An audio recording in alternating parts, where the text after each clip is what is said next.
नमस्कार मित्रांनो, आज आपण पाहणार आहोत एक अशी सत्य घटनेवर आधारित काल्पनिक कथा जिथे चुकीच्या निर्णयांनी संपूर्ण कुटुंब उद्ध्वस्त झालं. ही घटना घडली आहे जालना जिल्ह्यातील देवगाव परिसरात. देवगाव हे साधं आणि शांत गाव होतं. गावातले लोक मेहनती आणि साध्या स्वभावाचे होते. याच गावात राहत होती 39 वर्षांची कविता जाधव. कविता दिसायला सुंदर आणि बोलायला गोड स्वभावाची होती. तिचा नवरा महेश हा पुण्यात कंपनीमध्ये काम करत होता. घरच्या परिस्थितीसाठी तो महिनोन महिने बाहेर राहायचा. कविताला 2 मुलं होती. दिवसभर ती घरकाम, मुलांची काळजी आणि शेतातील काम यात व्यस्त असायची. पण रात्री होताच तिच्या आयुष्यातील एकटेपणा तिला त्रास द्यायला लागायचा. महेश कामानिमित्त बाहेर असल्यामुळे कविता बहुतेक वेळ मोबाईलमध्ये घालवू लागली. सोशल मीडियावर तिची ओळख झाली निलेश पाटील नावाच्या व्यक्तीसोबत. निलेश हा गावाजवळ ट्रॅव्हल्स गाडी चालवायचा. सुरुवातीला फक्त साध्या गप्पा सुरू झाल्या, पण हळूहळू दोघांमध्ये जवळीक वाढत गेली. निलेश रोज तिची विचारपूस करू लागला. जेवलीस का? काय करतेस? तुझी काळजी घे. अशा छोट्या छोट्या गोष्टींमुळे कविता त्याच्याकडे आकर्षित होऊ लागली. एका दिवशी मुलं शाळेत गेल्यावर निलेश तिच्या घरी आला. सुरुवातीला कविता घाबरली होती, पण नंतर ती त्याच्याशी मोकळेपणाने बोलू लागली. गावात लोकांच्या नजरा असल्या तरी दोघे सावधपणे भेटू लागले. काही महिन्यांमध्ये हे नातं खूप पुढे गेलं, पण प्रत्येक चुकीच्या नात्याचा शेवट एक दिवस वाईटच होतो. गावात त्यांच्या भेटींची चर्चा सुरू झाली. काही लोकांनी महेशपर्यंत ही बातमी पोहोचवण्याचा प्रयत्न केला, पण पुरावा नसल्यामुळे तो शांत राहिला.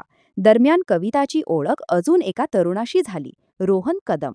रोहन हा गावातील जिममध्ये जाणारा, देखणा आणि उग्र स्वभावाचा मुलगा होता. कविताचं त्याच्याशीही बोलणं सुरू झालं. आता परिस्थिती आणखी गुंतागुंतीची बनली होती. निलेशला हळूहळू संशय यायला लागला. एक दिवस त्याने कविताला विचारलं, तू माझ्यापासून काही लपवते आहेस का? पण कविता विषय बदलू लागली. त्या दिवसानंतर निलेशनी तिच्यावर लक्ष ठेवायला सुरुवात केली. गावातल्या लोकांना आता काहीतरी वेगळं सुरू असल्याचा अंदाज येऊ लागला होता. कविता रात्री उशिरापर्यंत मोबाईलवर बोलायची. कधीकधी ती घराबाहेर जाऊन फोन करायची. निलेशचा संशय आता वाढत चालला होता. एका रात्री त्याने दुरून कविताच्या घरावर लक्ष ठेवले. थोड्या वेळाने त्याला रोहन घरात जाताना दिसला. ते पाहताच त्याचा संताप अनावर झाला. त्याने लगेच दरवाजावर जोरजोरात थाप मारायला सुरुवात केली. आतून घाबरलेली कविता बाहेर आली. तू इथे काय करतोयस? ती रागाने म्हणाली. निलेशने तिला बाजूला सारत घरात प्रवेश केला. आत रोहन उभा होता.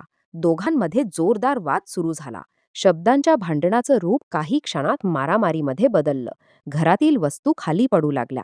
रोहनने स्वतःचा बचाव करत जवळ पडलेला लाकडी दांडा उचलला आणि निलेशला दूर ढकलण्याचा प्रयत्न केला. पण त्या धक्क्यात निलेश खाली पडला आणि गंभीर जखमी झाला. क्षणभर सगळे शांत झाले.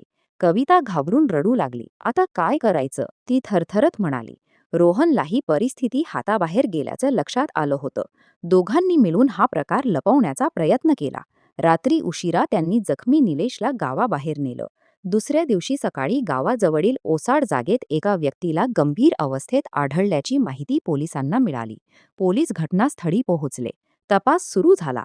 मोबाईल कॉल रेकॉर्ड, सीसीटीव्ही आणि गावातील माहिती यांच्या आधारे पोलीस हळूहळू सत्याच्या जवळ पोहोचू लागले. दरम्यान कविता गावात सर्वांसमोर रडत होती, पण तिच्या चेहऱ्यावरची भीती पोलिसांच्या नजरेतून सुटली नाही. पोलीस निरीक्षक देशमुख यांनी तिची चौकशी सुरू केली. काल रात्री तू कुठे होतीस? या प्रश्नावर कविता अडखळली. आता संपूर्ण प्रकरण वेगळ्याच दिशेने जात होतं. पोलीस चौकशीत कविताच्या उत्तरांमध्ये सतत बदल होत होता. त्यामुळे पोलिसांचा संशय आणखी वाढला. मोबाईल लोकेशन तपासल्यानंतर त्या रात्री रोहन आणि कविता दोघेही एकाच ठिकाणी असल्याचं स्पष्ट झालं. पोलिसांनी रोहनला ताब्यात घेतलं. सुरुवातीला त्याने काहीच माहिती नसल्याचं सांगितलं, पण पुरावे समोर आल्यानंतर तो घाबरला. त्याने संपूर्ण घटना पोलिसांसमोर कबूल केली. त्याने सांगितलं की त्यांच्यात भांडण झालं होतं. परिस्थिती अचानक बिघडली आणि रागाच्या भरात मोठी चूक झाली. ही बातमी गावभर वाऱ्यासारखी पसरली. महेशला जेव्हा हे समजलं तेव्हा त्याच्या पायाखालची जमीनच सरकली. ज्यांच्यावर त्याने आयुष्यभर विश्वास ठेवला, त्यांच्यामुळेच त्याचं कुटुंब उद्ध्वस्त झालं होतं. गावात लोक विविध चर्चा करू लागले. काही लोक कविताला दोष देत होते. काही जण म्हणत होते की चुकीच्या मैत्रीमुळे हे सगळं घडलं. पोलिसांनी दोघांविरुद्ध गुन्हा दाखल केला.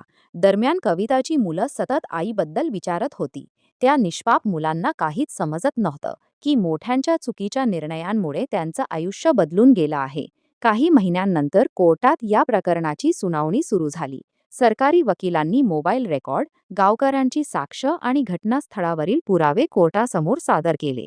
अखेर न्यायालयाने दोघांनाही शिक्षा सुनावली. महेश मात्र पूर्णपणे एकटा पडला होता. त्याचं कुटुंब तुटलं होतं. मुलांच्या भविष्यासाठी तो पुन्हा कामाला लागला, पण त्याच्या चेहऱ्यावरचं दुःख कायम दिसत होतं. मित्रांनो, कोणताही निर्णय घेताना त्याचे परिणाम काय होतील याचा विचार करणं खूप महत्त्वाचं असतं. क्षणिक आकर्षण, चुकीची मैत्री आणि खोटेपणा यामुळे अनेक कुटुंब उद्ध्वस्त होतात. विश्वास एकदा तुटला की पुन्हा जोडणं खूप कठीण असतं. म्हणून आपल्या कुटुंबाला, नात्यांना आणि जबाबदाऱ्यांना नेहमी प्राधान्य द्या. बाकी या घटनेबद्दल तुम्हाला काय वाटतं ते कमेंटमध्ये नक्की सांगा. धन्यवाद.